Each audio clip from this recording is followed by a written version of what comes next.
पहली खबर केजरीवाल से शुरुआत करते हैं, क्योंकि आज हाईकोर्ट में अपना जवाब दाखिल किया केजरीवाल ने।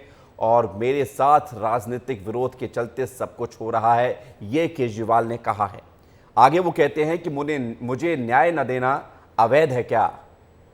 पूरी खबर क्या है इस रिपोर्ट में आप देखिए। शराब घोटाले का जाल, केजरीवाल बेहाल, जमानत की गुहार, कब निकलेंगे जेल से बाहर। शराब घोटाले के तार जब से केजरीवाल से जुड़े हैं तब से ही केजरीवाल और आम आदमी पार्टी की मानो नींद उड़ गई है। मामला ही कुछ ऐसा है। अब देश की राजधानी दिल्ली का मुखिया जेल से सरकार चलाएगा तो सवाल तो उठेंगे ही। बुधवार 10 जुलाई को केजरीवाल ने हाईकोर्ट में अपना जवाब दाखिल किया और कहा कि मेरी जमानत रद्द करना न्याय की विफलता के समान है। मैं विच हंट का शिकार हुआ हूँ। अब आप सोच रहे होंगे कि विच हंट आखिर होता क्या है। दरअसल जानबूझकर किसी को परेशान करना विच हंट कहलाता है।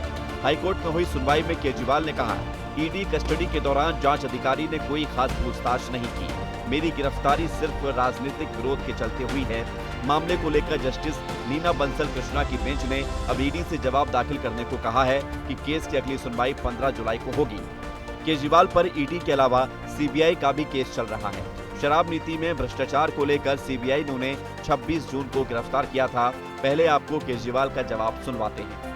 ईडी की दलीलें कानून के हिसाब से तो ठीक नहीं थी। ईडी की दलीलें असंवेदनशीलता के रवैये को दर्शाती हैं। एमएलए की धारा 3 के तहत मेरे खिलाफ कोई केस नहीं बनता। मेरे जीवन और स्वतंत्रता को झूठे और दुर्भावनापूर्ण मामले से बचाया जाना चाहिए। पिछली सुनवाई में हाईकोर्ट ने कहा था कि राउज एवेन्यू कोर्ट ने दलीलों पर सही ढंग से बहस नहीं की, इसलिए राउज एवेन्यू कोर्ट के फैसले को रद्द करते हैं। फैसले को देखकर ऐसा लगता है कि केजरीवाल को जमानत देते समय विवेक का इस्तेमाल नहीं किया गया। ट्रायल कोर्ट की टिप्पणी पर विचार नहीं किया जा सकता, पूरी तरह से अनुचित है। ये दिखाता है कि ट्रायल कोर्ट ने सामग्री पर अपना दिमाग नहीं लगाया है। केजरीवाल को शराब नीति में मनी लॉन्ड्रिंग मामले को लेकर ईडी ने 21 मार्च को गिरफ्तार किया था। 20 जून को ट्रायल कोर्ट से उन्हें जमानत मिल गई थी। इसके खिलाफ ईडी ने हाईकोर्ट में अपील भी की थी। कोर्ट ने 25 जून को ट्रायल कोर्ट के फैसले पर रोक लगा दी थी। अब देखना यह होगा कि इस पूरे मामले में केजरीवाल को कब तक जमानत मिल पाती है। ब्यूरो रिपोर्ट, विस्तार न्यूज। बढ़ते आगे और बात करेंगे अब मध्य प्रदेश की बीजेपी सरकार ने एक नया जो है फरमान जारी किया है समान यूनिफॉर्म या ड्रेस कोड को लेकर। अब राज्य के सभी सरकारी कॉलेजों में छात्रों के लिए समान यूनिफॉर्म कोड लागू होगा, यानी कॉलेज में पढ़ने वाले छात्र छात्राएं एक जैसी ड्रेस ही पहनेंगे। ये नहीं है कि मन से घर से जो मन आया, जो अच्छा लगा दिल को वो पहन लिया। अब एक ही ड्रेस होगी, यूनिफॉर्म होगी और सभी कॉलेजों के स्टूडेंट्स को वो पहननी होगी। अब कोई भी स्टूडेंट कैजुअल लुक में नजर नहीं आएगा कॉलेज में। क्या असर पड़ेगा, क्या ये फैसला है और किस तरह की प्रतिक्रिया है, इस रिपोर्ट में आप देखिए।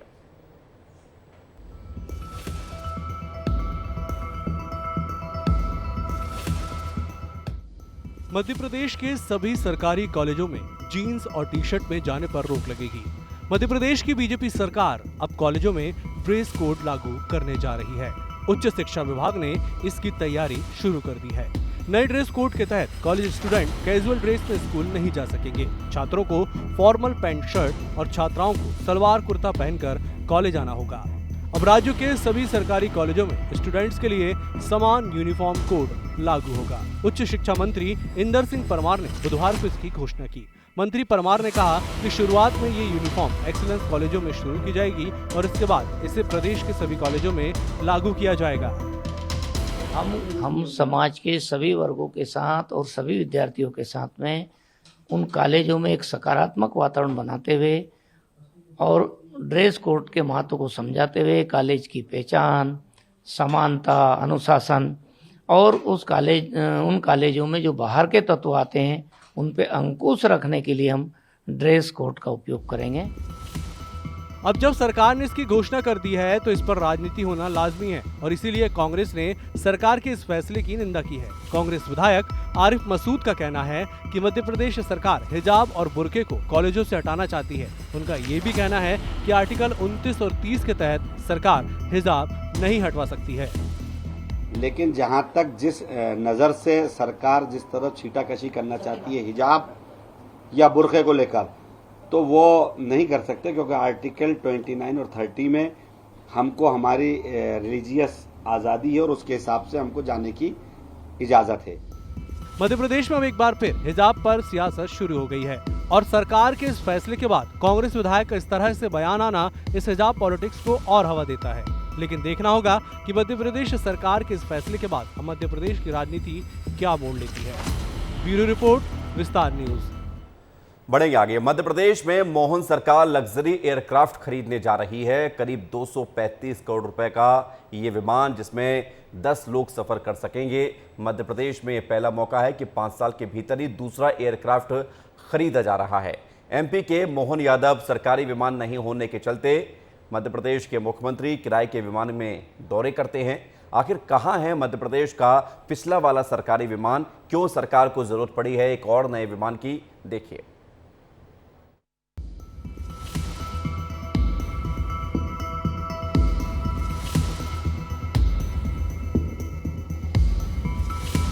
मध्य प्रदेश की सरकार कई सालों से विमान विहीन है। मध्य प्रदेश में मोहन सरकार लग्जरी एयरक्राफ्ट खरीदने जा रही है। एमपी सरकार ने कनाला की कंपनी से बोम्बार्डियर चैलेंजर 3500 खरीदने का फैसला किया है, जो करीब 235 करोड़ का है। 2 कंपनियों ने अपने प्रस्ताव दिए थे। इनमें से चैलेंजर 3500 का प्रस्ताव L1 कैटेगरी को चुना गया। पहली बार होगा जब प्रदेश में 5 साल के अंदर दूसरा एयरक्राफ्ट खरीदा जा रहा है। दरअसल प्रदेश की सरकार के पास खुद का कोई वेल मेंटेन्ड एयरक्राफ्ट ही नहीं है। नेताओं के दौरे के लिए किराए पर एयरक्राफ्ट लिए जाते हैं।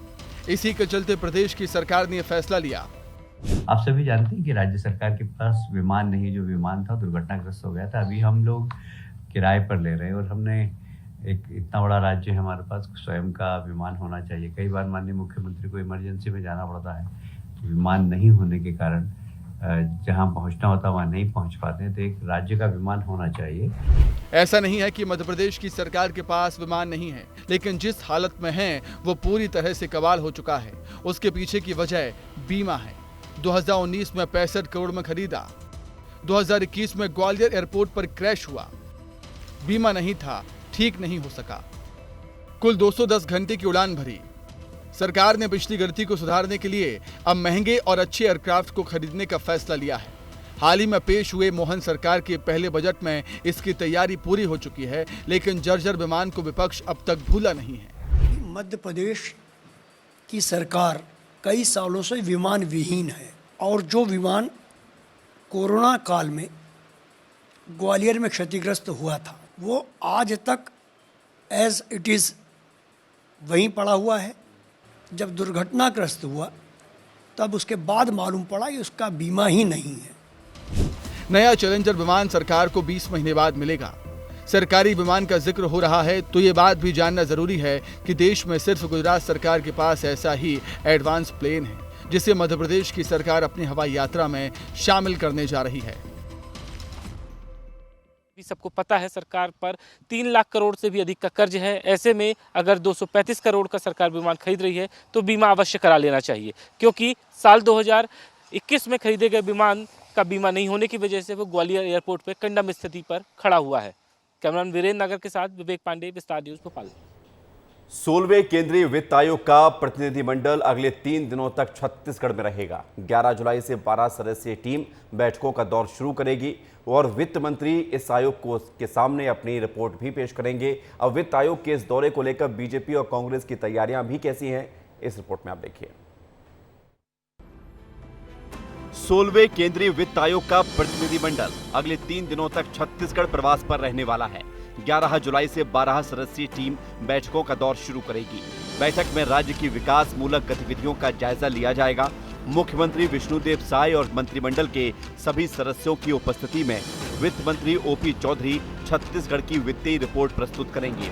आयोग के दौरे की तैयारियां सत्ता पक्ष ही नहीं विपक्ष भी तेज कर चुका है।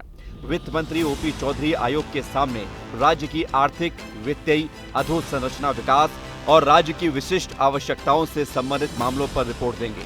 दरअसल मामला टैक्स और उसके परसेंटेज से भी जुड़ा हुआ है। वित्त मंत्री ओपी चौधरी ने जानकारी देते हुए बताया कि 11 जुलाई से बैठकों का दौर शुरू होगा, जिसमें वो वित्त मंत्री के रूप में छत्तीसगढ़ की ओर से प्रेजेंटेशन देंगे। केंद्रीय वित्त आयोग अलग अलग जनप्रतिनिधियों से मुलाकात कर उनसे सुझाव भी मांगने वाला है। केंद्र सरकार टैक्स का वितरण विभिन्न राज्यों के बीच कर रही है, जिसके लिए उसका परसेंटेज आयोग निर्धारित करेगा। 2026 से 2031 के बीच आयोग टैक्स का परसेंटेज निर्धारित करने वाला है। इसलिए वित्त मंत्री के रूप में पूरे पुरजोर तरीके से कैबिनेट अपनी बात रखने वाला है। 16वें वित्त आयोग का पूरा पैनल अध्यक्ष पनगरिया साहब के नेतृत्व में हमारे छत्तीसगढ़ में आ रहा है आज, और कल उनके समक्ष छत्तीसगढ़ की ओर से प्रेजेंटेशन होगा। वित्त मंत्री के रूप में मैं प्रेजेंट करूंगा। आदरणीय मुख्यमंत्री जी के नेतृत्व में पूरा कैबिनेट उनके साथ बैठेगा और वो अलग अलग पीयर जो पंचायती राज संस्थान हैं उनके प्रतिनिधियों से, यूएलबी के प्रतिनिधियों से अलग अलग इंटरैक्शन वो अपने स्तर पर करते हैं, वो सब होंगे। वो बस्तर के दौरे पर भी यह टीम जाएगी। केंद्रीय वित्त आयोग 12 और 13 जुलाई को बस्तर का दौरा करने वाला है। वित्त आयोग अपने दौरे में जनप्रतिनिधियों से भी चर्चा कर उनसे सुझाव मांगेगा। वित्त आयोग के दौरे पर विपक्ष भी तैयारियों में जुटा हुआ है। पीसीसी चीफ दीपक बैज ने विपक्ष की तैयारियों की जानकारी देते हुए कहा कि कांग्रेस ने टीम नियुक्त कर दी है। मुख्य तौर पर सुदूर अंचलों में कांग्रेस की तैयारियां तेज हैं। बस्तर और सरगुजा इलाके में कांग्रेस अलग से तैयारी कर रही है। इसमें हम लोग से भी सुझाव मांगेंगे और हम लोगों ने भी टीम नियुक्त कर दी है। तो छत्तीसगढ़ के लिए और खासकर उन पिछड़े क्षेत्र, चाहे सरगुजा हो या बस्तर हो, उन क्षेत्रों के लिए विशेष रूप से कांग्रेस पार्टी ने तैयारियां कर ली है। तो उसके लिए उस टीम के सामने अपनी बातें रखेंगे। केंद्रीय वित्त आयोग का दौरा छत्तीसगढ़ को एक नई गति प्रदान करेगा, ऐसा दोनों राजनीतिक दलों का मानना है। ये तो समय बताएगा कि केंद्रीय वित्त आयोग का दौरा छत्तीसगढ़ के लिए कितना प्रगतिशील होगा। ब्यूरो रिपोर्ट, विस्तार न्यूज।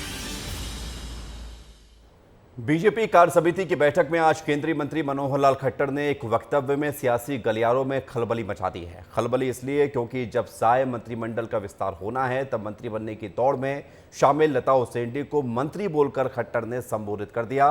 और फिर क्या था, वहां मौजूद कार्यकर्ता अलग अलग मायने इसके निकालने लग गए हैं। देखिए। बीजेपी कार्य समिति की बुधवार को बैठक हुई, जिसमें केंद्रीय मंत्री और हरियाणा के पूर्व सीएम मनोहर लाल खट्टर भी शामिल हुए। जब मनोहर लाल खट्टर इस मीटिंग में शामिल हुए तो उन्होंने कुछ ऐसी बात कही जिससे अफवाहों का बाजार गर्म हो गया। दरअसल मनोहर लाल खट्टर ने लता उसेंडी को मंत्री बोलकर संबोधित कर दिया, जिसके बाद से इस बयान के कई मायने निकाले जाने लगे हैं। अब एक बार जरा लता उसेंडी की प्रोफाइल पर नजर डाल देते हैं। कोरेगांव से वर्तमान विधायक हैं। 2003 में पहली बार विधायक बनी।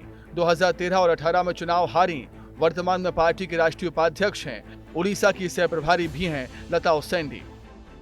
देखिए, हम जितने विधायक हैं उनके बीच में से कोई ना कोई मंत्री होगा, सरकार में होगा, और आज हमारे मंत्रिमंडल का गठन हो चुका है, आने वाला है। और खट्टर जी के साथ पुराना 2003 में जब मैं पहली बार चुनाव लड़ी थी तो खट्टर जी हमारे यहाँ चुनाव प्रचार में आए थे। उनका मार्गदर्शन, उनके आशीर्वाद से हम लोगों ने चुनाव में जीत हासिल की थी। तो सहज तौर पे माननीय खट्टर जी को वो ध्यान था और उन्होंने वो कह दिया। इस बीच मंच पर बैठे नेताओं ने इस पर चुटकी लेते हुए कहा कि ये मंत्री नहीं है, जिस पर केंद्रीय मंत्री ने सुधार करते हुए कहा बनी नहीं है तो बन जाएंगी, जिसके बाद सामने बैठे कार्यकर्ताओं ने उठकर तालियां बजाते हुए समर्थन किया। लता उसेंडी मंत्री बनेंगी या नहीं बनेंगी ये तो वक्त ही बताएगा, लेकिन इस बयान के बाद कांग्रेस तंज कस रही है। प्रवक्ता धनंजय सिंह ठाकुर ने कहा है कि प्रदेश में बीजेपी की सरकार बने 6 महीने का वक्त हो गया है, लेकिन पूर्ण रूप से मंत्रिमंडल का गठन नहीं हो पाया है। भाजपा की सरकार बने 6 महीना से अधिक हो गया है और अभी तक मंत्रिमंडल के पूर्ण रूप से गठन नहीं हो पाया है। 2 मंत्री के पद अभी खाली हैं। शिक्षक का सत्र शुरू हो गया है और शिक्षा मंत्री नदारद हैं, उनको पद से हटा दिया गया है। स्कूल में ताला लटका हुआ है और ऐसे में कार्य समिति की बैठक में भी खट्टर जी कहते हैं कि लता उसेंडी जी को मंत्री बनाया सकता है, फिर कहते हैं कि भविष्य में बन सकते हैं। तो ये उवापोह की स्थिति है। केंद्रीय मंत्री मनोहर लाल खट्टर का बयान महज जुबान पर चलना था या सच्चाई, ये आने वाला वक्त बताएगा। मगर उनके बयान से सियासी सरगर्मी तेज हो गई है। वहीं दावेदारों के दिलों की धड़कनें भी बढ़ गई हैं। इन सब के बीच मंत्री पद किसे मिलेगा ये देखने वाली बात होगी। ब्यूरो रिपोर्ट, विस्तार न्यूज। स्कूल खुल गए हैं और बच्चे नई ड्रेस, किताब, कॉपी के साथ स्कूल पहुंच रहे हैं, लेकिन सरगुजा में एक दूसरी भी तस्वीर है। आदिवासी इलाकों में अभी भी सैकड़ों बच्चे स्कूल से दूर हैं और वो गाय, बैल और बकरी चरा रहे हैं। स्कूलों में सिर्फ उनका नाम भर दर्ज है। देखिए आंख खोलने वाली ये ग्राउंड रिपोर्ट। स्कूल भी खुल गए, भर्ती भी हो गई, लेकिन बच्चे गायब हैं। तो फिर बच्चे कहाँ हैं? दरअसल बच्चे मवेशी चरा रहे हैं, बच्चे गाय को घुमा रहे हैं। छत्तीसगढ़ में बड़े तामझाम के साथ शाला उत्सव मनाया जा रहा है। उसका क्या होगा? क्योंकि अंबिकापुर में बच्चे स्कूल ही नहीं जा रहे। हमारी टीम जब हकीकत जानने के लिए ग्राउंड जीरो पर पहुंची तो हमें कई बच्चे गाय बैल बकरी चराते हुए मिले। इन्हीं में एक था विनोद पोर्ते। जब हमने उससे पूछा कि आखिर स्कूल क्यों नहीं जाते हो, तो कहने लगा कि मेरे पास कॉपी नहीं, इसलिए स्कूल नहीं जा रहा। तो और भी कई बच्चे मिले और सबने अलग अलग अपनी मजबूरियां बताई। विनोद पोर्ते स्कूल कहीं नहीं जा? कापी नहीं है। स्कूल नहीं जा रहे हो? नहीं। कौन सा क्लास पढ़ते हो? 8वीं। 8वीं? तो 8वीं पास हो गए हो? 8वीं पढ़ रहा हूँ 7वीं से। अच्छा, तो स्कूल जाने का मन नहीं कर रहा है? नहीं, कॉपी रहेगा तभी ना जाऊँगा। स्कूल आज नहीं गए हो? गई थी, आ गई 12 बजे। 12 बजे। तो अभी क्या कर रहे हो? अभी बैल चराने आए हैं। बैल चराने आए हैं? हाँ। तो बोर्ड परीक्षा है? नहीं, खत्म हो गया। 10वीं पास हो गए? नहीं, सप्लीमेंट्री का एग्जाम था। सप्लीमेंट्री का एग्जाम था? यस। तो ऐसे बैल चराओगे तो कहाँ पढ़ाई कर पाओगे? सक जाएंगे पढ़ाई करने, सक जाएंगे। स्कूलों में बच्चों का नाम दर्ज करने के बाद जिम्मेदार अधिकारी और शिक्षक इस तरह बिल्कुल भी ध्यान नहीं दे रही। स्कूलों में बच्चों की उपस्थिति 100% रहे और किसी को उनके इस कारनामे की कानों कान खबर ना, इसलिए हर साल शिक्षक इन्हें पास भी कर देते। कई ऐसे बच्चे हैं जो 8वीं तक पास हो गए, लेकिन अपना नाम तक लिखना उनको नहीं आता। सरगुजा जिले के मैनपाट में माझी जनजाति के सैकड़ों बच्चे आज भी दूसरों के घर में काम कर रही और वे भी स्कूल नहीं पहुंच पा रही। दूसरों के घरों में काम करने वाले बच्चों से भी हमने बातचीत की है, वो भी सुनिए। कौन सा क्लास पढ़ते हैं? नहीं पढ़ा। घर कहाँ है? घर हाँ? गोविंदपुर। गोविंदपुर कहाँ तरफ है? आगू स्कूल जाते रहे तो यहाँ लेके खिलाते है ना? अब जरा सोचिए कि सरगुजा जिले में शिक्षा पर हर साल कितने रुपए खर्च होते होंगे।